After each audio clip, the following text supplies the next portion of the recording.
Profesora, ¿qué sería exactamente lo de diligenciamiento y la distancia de 50 kilómetros que mencionó?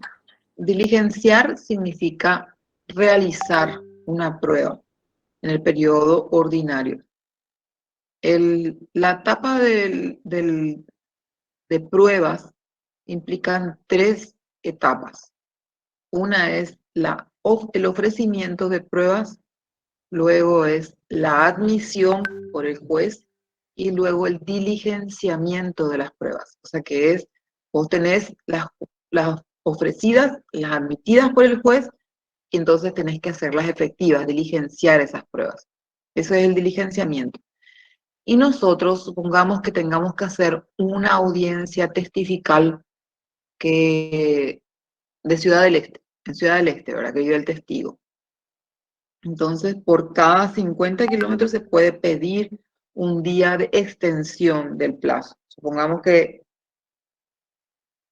bueno, Ciudad del Este es bastante lejos y para calcular por distancia me parece que serían demasiados días. Pero podría darle, por ejemplo, 2 días más o 3 días más el juez para que pueda realizar la prueba de la testifical. O sea, en caso de que demuestre que el testigo vive en Asunción, perdón, vive en Ciudad del Este.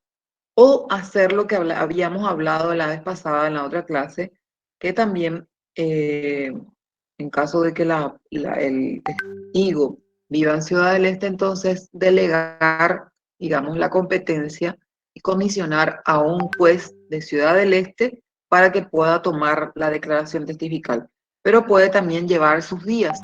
Entonces, en ese caso podría dársele una extensión para que pueda notificársele al juez, para que el juez otra vez notifique a la parte. Entonces, se tendría que extender el plazo en el caso de que ya esté fuera del, digamos, o sea, está acercándose el plazo de fin de los 20, o sea, terminados los 20 días, entonces en ese caso se puede extender por unos días más. Pero no se olviden, a pesar de todo esto, los términos, acá como vamos a ver, son perentorios e improrrogables, solamente en caso de pedido de parte y de que demuestre podría darse la extensión. Profe, discúlpame, ¿el Sí. plazo cuántas veces uno puede llegar a pedir? ¿Tiene un límite?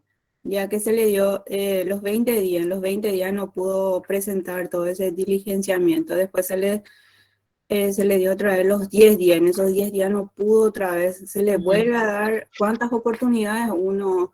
No está establecido de cuántas oportunidades, eso queda a criterio del juez, pero podría el juez entender de que hay una mala intención de la parte de dilatar el juicio y no podría no concederle. Pero también puede darse el caso que haya sido súper diligente la parte, que le haya notificado, que haya presentado, por ejemplo, si era absolución de posiciones, el sobre, que haya presentado el interrogatorio. O sea, haya hecho todas las diligencias precisas para poder producir la prueba y que hay veces los juzgados tienen mucho recargo de trabajo y no tienen, digamos, espacios en los días para la fijación de audiencias. O sea, tiene que ser fijado.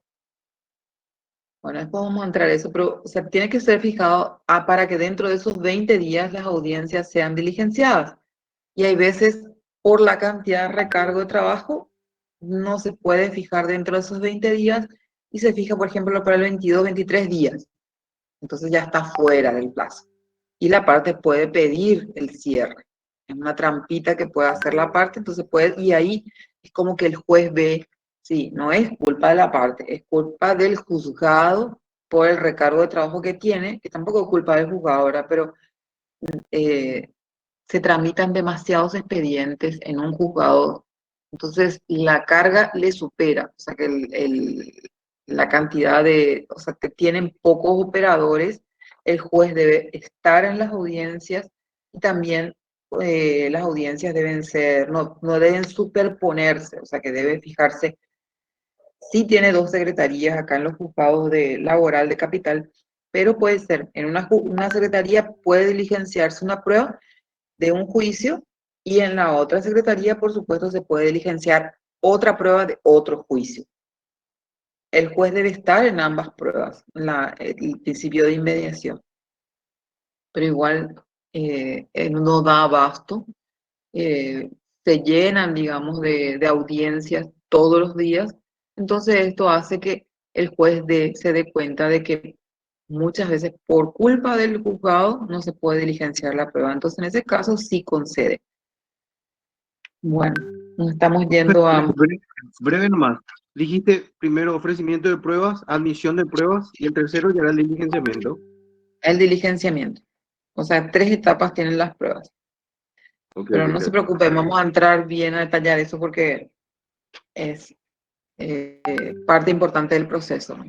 Bueno, entonces también son términos, o sea, dijimos que son términos legales porque están establecidos en la ley, término judicial porque está determinado por el tribunal conforme a la ley, por ejemplo, el que no debe exceder 20 días, y también los términos perentorios, que son términos preclusivos, que vencido producen la caducidad del derecho y sin intervención del juez de las partes. Este carácter surge del artículo 76 del Código Procesal del Trabajo que dice todos los plazos establecidos son improrrogables y perentorios, salvo las excepciones previstas. Entonces, son preclusivos. Terminados los 20 días, precluye la etapa probatoria. O sea, se tiene que cerrar el periodo probatorio, pero se entiende que si transcurrieron los 20 días del plazo para las pruebas, está precluida la etapa probatoria. Eso es lo que se entiende. Supongamos que es para la contestación de la demanda, transcurren los 6 días, es un término preclusivo. ¿Por qué? Porque transcurrió, entonces, y al séptimo día puede pedirse el decaimiento del derecho por no haber contestado. Bueno. La excepción expresa que aparece en la ley con respecto a la improrrogabilidad, dijimos que son perentorios e improrrogables, es el término de ampliación del artículo 134 que autoriza aumentar el periodo de diligenciamiento a razón de un día por cada 50 kilómetros, lo que les había dicho, cuando se produzca en otro lugar dentro de la República. Es también facultad del juez señalar el término extraordinario que considere suficiente en el caso, o sea, son 10 días el extraordinario, ¿verdad? Pero el juez si considera puede ser menor. Ya le otorga nomás el máximo para que justamente no vuelva a pedir y pueda diligenciar las pruebas, ¿verdad? Pero puede ser a criterio del juez esto. Doctora, También está, sí, o sea, esas dos reglas están relacionadas, vamos a decir, o sea, por distancia, vamos a decir, es un día sí, por cada 50 kilómetros, pero la otra regla es que no puede ser mayor de 10 días. O sea, van juntas. exactamente, Excelente. exactamente, Gracias, doctor. sí, de nada. El término individual es el que rige para las partes de realizar, o sea, a realizar un acto procesal. Se computa independientemente para cada una. Ejemplo, contestar la demanda. Si son varios los demandados, por ejemplo, el plazo comienza a correr desde el día siguiente de la notificación, ya sea por automática o, vamos a entrar en eso, o por cédula en el domicilio denunciado, ya sea real o procesal. Cuando es contestación de la demanda va a ser en el domicilio real, porque todavía no hay contraparte, entonces no se conoce el abogado que va a representarlo, ¿no? Entonces la contestación de la demanda se le notifica en el domicilio real. Supongamos que hoy, entonces, se le notificó en su domicilio real y al día siguiente, mañana, le empieza a correr los 6 días. Supongamos que se le notificó, o sea, son 3 personas demandadas, que sean jurídicas o físicas, no importa. Entonces, hoy se le notificó a una persona y mañana se le notifica a 2 personas jurídicas. Entonces el plazo de cada una es individual, o sea que el de hoy sí empieza a correr mañana, pero el que se lo notifica mañana empezará a correr pasado mañana. O sea que es siempre al día siguiente después de la notificación. O sea, esa es la regla. No importa cuándo le llega. Entonces el plazo va a ser individual. Bueno. El término común es para ambas partes. Por ejemplo, para diligenciar las pruebas son 20 días y para presentar los alegatos son 6 días comunes para las partes. O sea que esos 6 días les corre a ambas partes para que presenten, o sea que dentro de ese plazo los alegatos. La única diferencia es que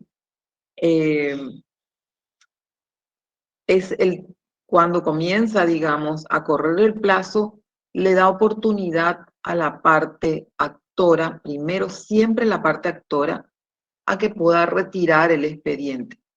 Entonces, retira por 3 días, al tercer día devuelve y ese mismo día ya puede retirar la parte demandada, el expediente. Pero al 6.º día deben presentar ambas, o antes de los 6.º días, pues 6 días tienen para presentar, pueden presentar los alegatos. O sea que 6 días para las partes, para ambos. Ese es un plazo común que tenemos dentro del procedimiento. El término ordinario es el normal previsto para todos, por ejemplo, 20 días para diligenciar las pruebas, 3 días para producir pruebas en el incidente de tacha de testigos, 6 días para contestar, etc. El término extraordinario es el que fija el juez, cuya duración depende de las circunstancias, como habíamos dicho, el de las pruebas fuera del país y los medios de comunicación.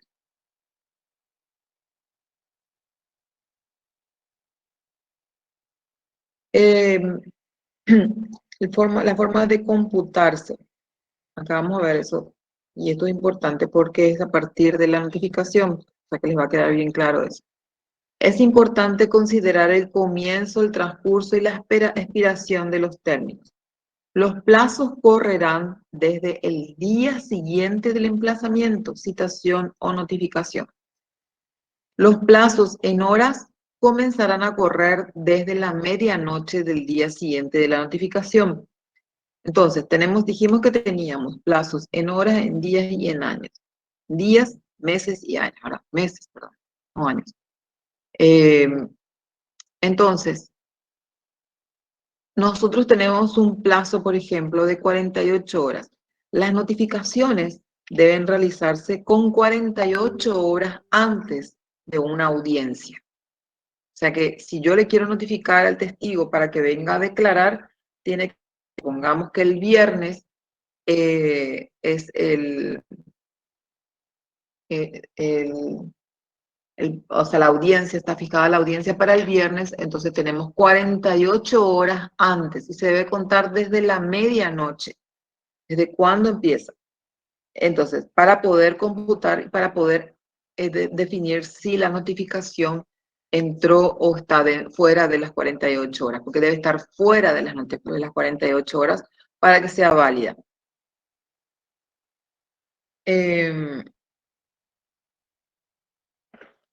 Para computar el transcurso, entonces, del término, en realidad no existe diferencia respecto a los días fijados en días y horas.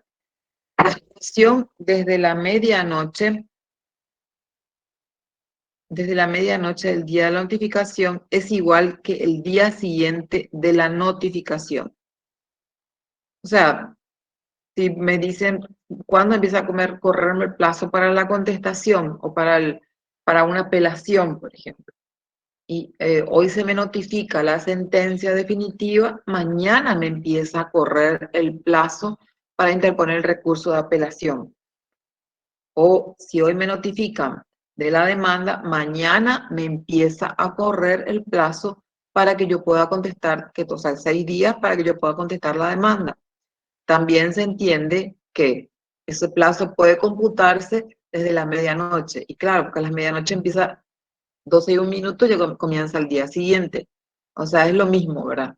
Pero las expresiones, lo que van a encontrar en el código, que seguirá, o sea, que te correrá desde la medianoche del día siguiente la notificación, o al día siguiente, ¿verdad? O sea, es la forma en que se expresan nomás el código.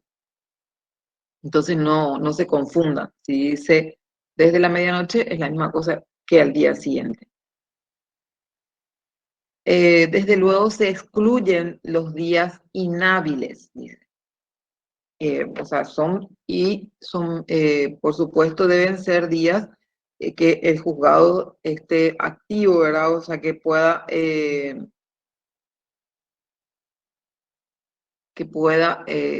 presentarse, digamos, o que sea día laboral, ¿verdad? De lunes a Profe, viernes. entonces no contaría fin de semana, sueto, feriado, nada de eso. Exactamente. Son días hábiles.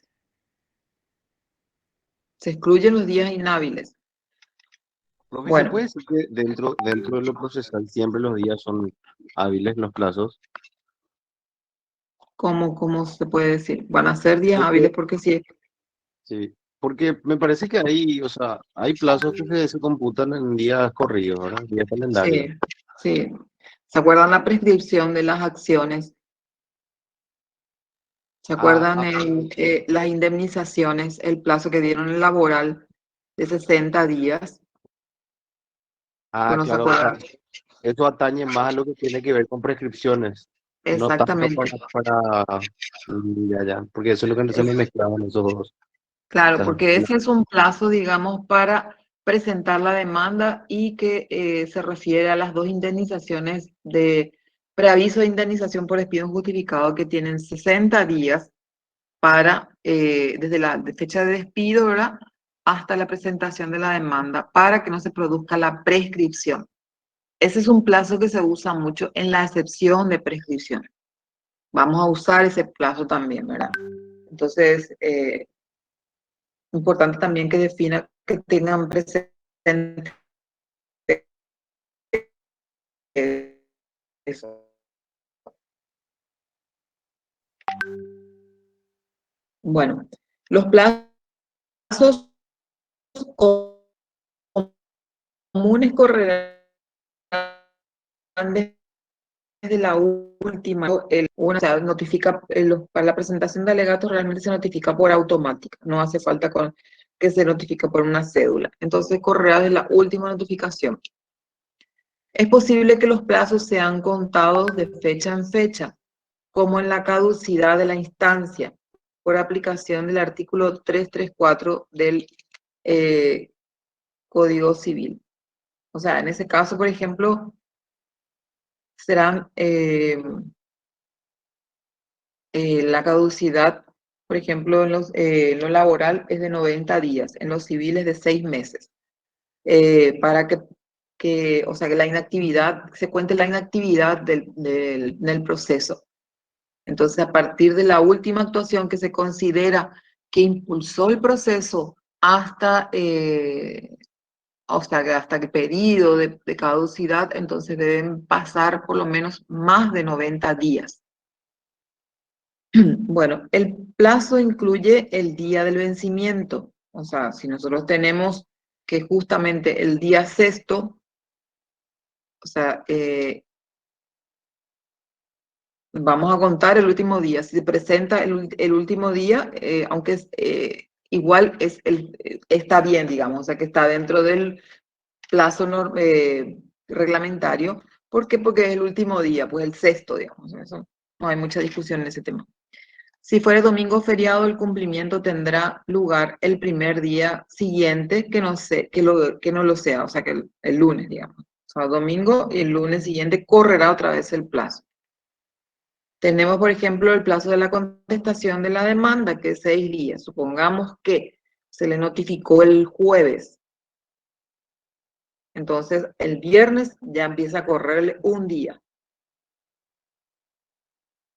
Y el lado interrumpe, o sea, no interrumpe, corta, digamos, el conteo del plazo. Los términos en días y horas expirarán a la medianoche del día siguiente de su vencimiento. O sea, todos los plazos terminan a la medianoche, igual que comienzan también a la medianoche, porque empiezan a correr desde la medianoche del día de la notificación, los términos en meses y años en la medianoche de la misma fecha del mes correspondiente, salvo el caso del término que corra desde el último día de un mes con más días que el mes de vencimiento, o sea, en caso de que tengamos un día con 31 días, ¿verdad? Como ocurre si comienza el 31 de diciembre para el plazo de 2 meses, que vencerá el 28 o 29 de febrero. Por eso acá en este caso, si es que el código establece por 90 días, por ejemplo, es importante contar día a día. ¿Por qué? Porque tengamos un día más en un mes y entonces el cálculo va a ser diferente. Puede salvarle, digamos, el último día puede presentar algo y que impulse y entonces se salva de la caducidad, por ejemplo. La suspensión de los términos. Se suspenden los términos cuando dejan de contarse momentáneamente. Esto no es lo mismo que interrupción, atiendan bien, es suspensión, cuando dejan de contarse momentáneamente. La ley menciona los casos, días feriados, esto es lo que justamente estábamos diciendo recién, ¿verdad? Establecidos legalmente, o el receso anual del Poder Judicial, la feria del mes de enero. Se suspenden los términos. No pasa esto para la prescripción. En enero continúa la prescripción. ¿Se acuerdan? Recién me preguntaron, ¿verdad? Si es que en los casos que se produzca los 60 días a partir de la fecha del despido, esos continúan. Supongamos que se le despidió el 20 de enero, perdón, el 20 de diciembre y entonces se debe contar desde el 20 de diciembre y presentar, digamos, para eso están los juzgados de turno dentro de la feria judicial, y presentar, digamos, antes que transcurran los 60 días, la demanda. ¿Por qué? Porque pueden prescribir los rubros. Entonces, en ese caso, no procede la suspensión para la prescripción. Solamente cuando está tramitándose un juicio y ya dentro del juicio, supongamos que hay un pedido de audiencia y en enero no se puede fijar la audiencia, se fijará entonces en febrero, entonces se suspende el trámite del proceso. Por fallecimiento o incapacidad legal sobreviviente de la persona contra quien corre. Supongamos que muere el trabajador dentro del juicio, pero ya ha iniciado el juicio, yo estoy hablando de iniciado el juicio, entonces muere el trabajador, se comunica al juicio el fallecimiento del trabajador o una de las partes, entonces para que se presenten los herederos. Entonces, mientras tanto, se suspende el término del proceso. Pero para eso el juez debe dictar una providencia y mencionar justamente esta suspensión, o si no, el proceso puede continuar. El artículo 78 del Código Procesal del Trabajo erróneamente utiliza el vocablo interrupción, refiriéndose a las causantes de suspensión. La suspensión no borra el plazo ya transcurrido con anterioridad, se lo tiene en cuenta al reanudarse el cómputo. O cómo podría ser ahí. El de los 20 días, por ejemplo, del periodo probatorio. Queda suspendido, pero continúa en febrero, cuando se reanuda la actividad laboral del Poder Judicial. Entonces, continúa los 20 días dentro de, o sea, el mes siguiente, en el mes de enero, cuando continúa. Entonces, también son días de suspensión los feriados legales vigentes, que incluyen los domingos, fechas de algunos acontecimientos históricos, los feriados religiosos móviles, y así como los días sábados, pues no se atienden los juzgados tribunales salvo excepciones.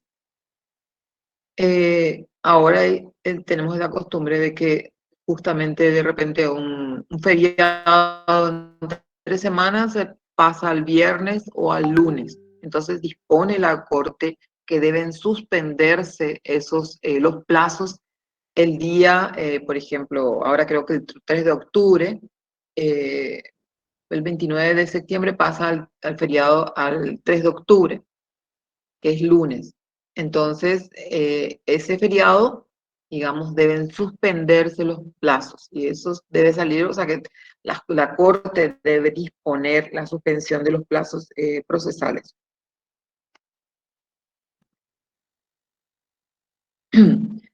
En el receso anual, en la feria del mes de enero, no funcionan los juzgados y los tribunales de la República, según el Código de Organización Judicial, pero permanecen de turno varios jueces u otros funcionarios para atender las causas o urgencias comprendidas en la acordada. Esto es, por ejemplo, en el caso que está hablando de la prescripción, debe presentarse en enero en el juzgado de turno o en el juzgado que, sí, porque siempre aparece un juzgado de turno donde debe presentarse la demanda para que interrumpa la prescripción. O sea, la prescripción solamente es interrumpida a través de la prescripción, de la presentación de la demanda. Cuando se produce el fallecimiento de la incapacidad legal sobreviniente de la persona contra quien corren los términos, el juez, una vez recibida la comunicación, fijará un plazo a los herederos al curador para que se presenten a tomar intervención en el juicio. Cuando el plazo vence, el viernes o sábado, el escrito podrá ser presentado al día siguiente sin cargo de escribano. Ahora, ¿qué es interrupción? Eso era suspensión. Estos temas de examen, ¿ustedes quieren que le mencione? Sí, es tema de examen, la interrupción y la diferencia con la suspensión. Puedo ponerles un caso, si se refiere a interrupción o se refiere a suspensión. La interrupción de los términos se produce cuando por algún motivo queda borrado el tiempo anterior y comienza el cómputo de un nuevo plazo. Ejemplo, la presentación de la demanda interrumpe el plazo de prescripción. En una audiencia de conciliación ante la autoridad administrativa del trabajo con la intervención de ambas partes también tiene efecto interruptivo. O sea, entonces, dijimos, ¿cuándo interrumpe la prescripción? O sea, ¿cuándo el plazo se interrumpe? Cuando se presenta, por ejemplo, la demanda, interrumpe la prescripción. Otro caso es, por ejemplo, como dice ahí, la audiencia de conciliación. Supongamos que fue despedido y el trabajador hace la denuncia correspondiente ante la autoridad administrativa de trabajo para que llegara a una conciliación con el demandado. Si es que solamente a la audiencia de conciliación asiste el trabajador y no así la parte demandada, esa conciliación, según la jurisprudencia, yo le estoy hablando según la jurisprudencia porque no van a encontrar eso en un código, entonces tiene esa audiencia, si no está el empleado y se presenta solo el trabajador, no interrumpe el plazo. O sea que queda, digamos, como fecha de la prescripción, la fecha de despido. Pero si se presenta el empleador, están ambas partes, se presentan ante la autoridad administrativa, esa audiencia tiene la potestad de interrumpir el plazo. Entonces, para contar desde cuándo corre la prescripción, entonces se va a contar desde la fecha de la audiencia de conciliación ante la autoridad administrativa. No se va a tener en cuenta la fecha de despido, sino la fecha de la audiencia de conciliación ante la autoridad administrativa desde ahí. ¿Por qué esto es importante? Porque hay veces se demanda y la otra parte presenta como medio de defensa la excepción de prescripción. Entonces puede decir, no, pero corre la prescripción porque él fue despedido, digamos, o terminó la relación laboral en el mes de abril, supongamos. Y y no toma en cuenta que hubo una audiencia posterior en donde las dos partes estuvieron presentes y él no considera esa audiencia como un acto interruptivo de la prescripción, pero el juez sí va a considerarlo. O sea que el juez tiene que considerar porque estuvieron ambas partes hablando, digamos, y tratando de conciliar. En ese caso, entonces, sí considera como un acto interruptivo.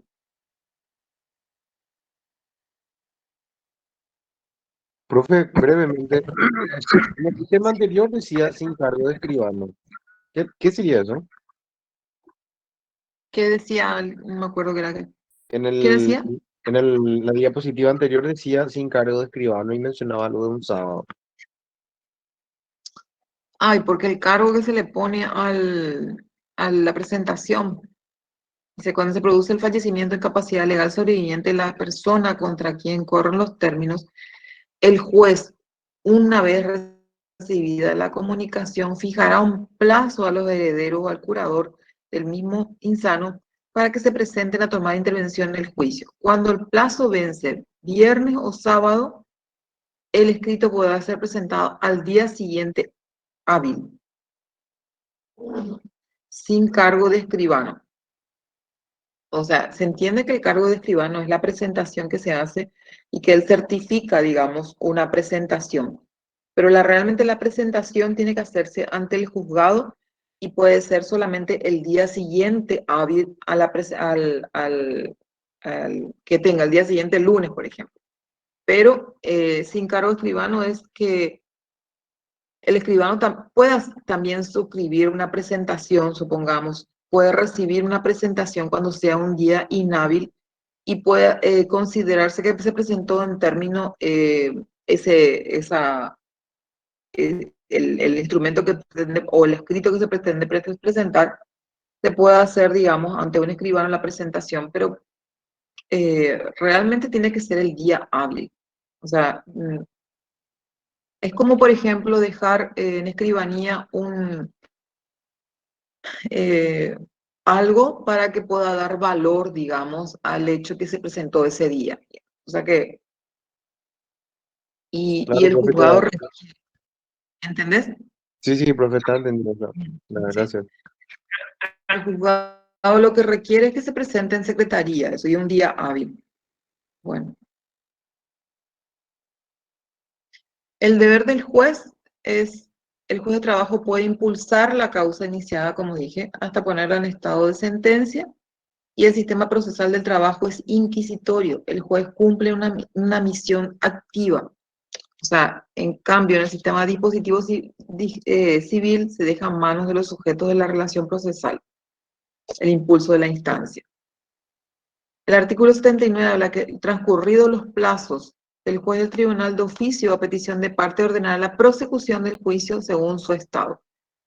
Entonces, es una facultad que tiene el juez en lo laboral, no así en otros fueros. ¿Qué pasa si vence? El principal efecto del vencimiento es la preclusión, pérdida, extinción o consumación de la facultad procesal.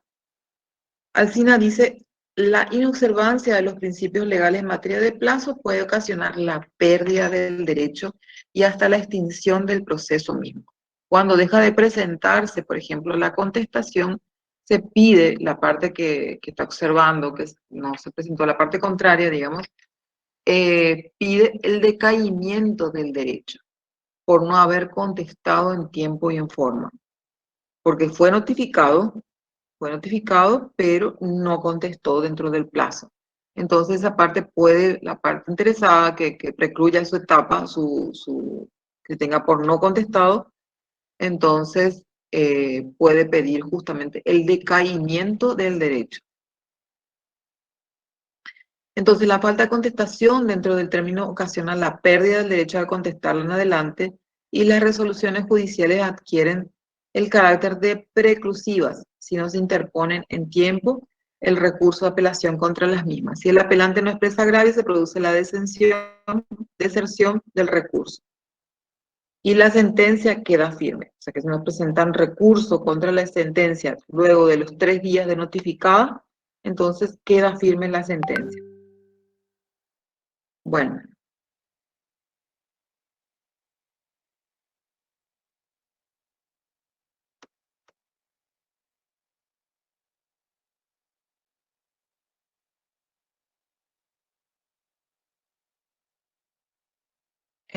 ¿alguna duda acá? No, está todo bien claro. Una consultita, doctora. Sí. Ya que dijo que era tema de examen, suspensión de término, interrupción de término. Van a ver que en un artículo, está en el artículo 78 que mencioné, está mal el término, interrupción. Te escucho. No. Y quería saber nomás, así tipo una síntesis, doctora, de la diferencia entre suspensión y irrupción. Bueno, suspensión no corta o sea, es lo que interrumpe corta el plazo, digamos. ¿Por qué? Porque el plazo continúa luego de la actividad procesal pueda continuar, ¿verdad? Eso dijimos durante la feria judicial, por ejemplo, que el plazo queda en stand-by, digamos, o sea que solamente debe continuar cuando se active, digamos, el Poder Judicial. Entonces queda suspendido el plazo, pero no se interrumpe. La interrupción da lugar a que nuevamente vuelva a contarse el plazo. Esa es la diferencia. Esto queda suspendido. La suspensión es justamente eso, suspende el plazo. Y la interrupción lo corta. Entiendo, o sea que doctora. Muy amable. Sí. Gracias, doctora. Bueno, es importante porque es algo que van a encontrar ustedes, por ejemplo, si es que presentan una demanda, si la feria judicial les interrumpe no el plazo, o sea, son, digamos, cositas que de repente dentro de la profesión, dentro de la actividad procesal van a encontrar ustedes que no se van a saber manejar en casos. ¿Qué pasa con la feria judicial? Me vence un plazo. Supongamos que tenga que notificarse, o sea, se fija una audiencia, porque las audiencias se fijan de aquí a meses, por ejemplo, puede ser, porque justamente de repente puede que no tenga esos 20 días hábiles para poder fijar audiencia del juzgado y tenga, y en diciembre fije unas cuantas audiencias y después fije para febrero. Y supongamos que el 1 de febrero tenemos una audiencia de absolución de posiciones que debe ser notificada en el domicilio de la real, a la parte, ¿verdad? Entonces, ¿cómo vas a hacer si son 48 horas antes de la audiencia? O sea, que de la audiencia de absolución de posiciones, que es el 1 de febrero, entonces voy a tener que observar que tu plazo ya para notificarte empieza a correr en diciembre. ¿Se dan cuenta? En diciembre voy a tener que notificar y son 48 horas antes del día 1. O sea que tendría que notificar el día 28 por ahí, 28 de diciembre. ¿Entienden? Son 48 horas antes de la audiencia y esos días se suspenden. No sé si están captando ya, están todos cansaditos también. Claro, pues porque Sí, se por ahí entiende, doctor. quedó algo flotando nomás para el que no le haya quedado. Viste que vos dijiste 48 horas antes y mencionaste el 1 de febrero, pero lo que hay que tener en cuenta es que durante enero está la feria. Por eso que, Claro, eso. O sea que 48 horas antes, pero yo estoy hablando de la feria, se suspende el plazo. Pero el 1 de febrero ya voy a tener mi audiencia y ya tengo que tener notificada mi audiencia. Y como entonces para eso tengo que contestar, o sea, notificar en diciembre. No sé por si... ejemplo, que son términos demasiado parecidos que confunden. Yo, por ejemplo, con la clase de la otra vez nomás me quedó claro otra vez que era cuál era la diferencia entre jurisdicción y competencia. Y ahora es términos, o sea que términos, plazos, el mismo término, o sea que es la misma, el mismo, digamos, el mismo significado. Y ahora también tenés que ver entre interrupción y suspensión. O sea que son términos que van usando. y que vamos a usar mucho durante el proceso. O sea, yo les voy a decir, se interrumpe el plazo, corre el plazo, debe notificarse al día siguiente. O sea, que yo o sea, lo que quiero que manejen es de repente cuando empiezan a correr, por ejemplo, los plazos. Al día siguiente las notificaciones. Eso es importantísimo. ¿Por qué? Porque son preguntas de exámenes, que ahora parece una tontería, pero el día que ustedes estén litigando, van a decir, ¿cuándo me empieza a correr el plazo para contestar una demanda? O sea que, y ustedes van a saber al día siguiente la notificación, o cuántos días tengo, cuánto es el plazo para tal cosa, y van a saber ya. O sea, no es que... Y en nuestra práctica vamos a ver si se hizo dentro del plazo, eso también se va a respetar los plazos para la contestación, para presentar las excepciones. O sea, quiero que eso también me pongan dentro del trabajo y defiendan los plazos dentro de los cuales fueron presentados. Bueno, les dejo porque están todos cansados. Entonces, ¿eh? Bueno, no hay más preguntas, ¿verdad? Les agradezco que continúen. Buenas noches, Laura. Buenas noches. Muchas Doctora. gracias. Gracias, doctora. Placer. Buenas noches, profe. Buenas noches, doctora. Adiós, adiós. profe. Gracias. Buenas noches, gracias. Nara. Gracias, doctora. Gracias a usted, doctora. Nos vemos en la Gracias, siguiente Nina. clase. Gracias, Nina.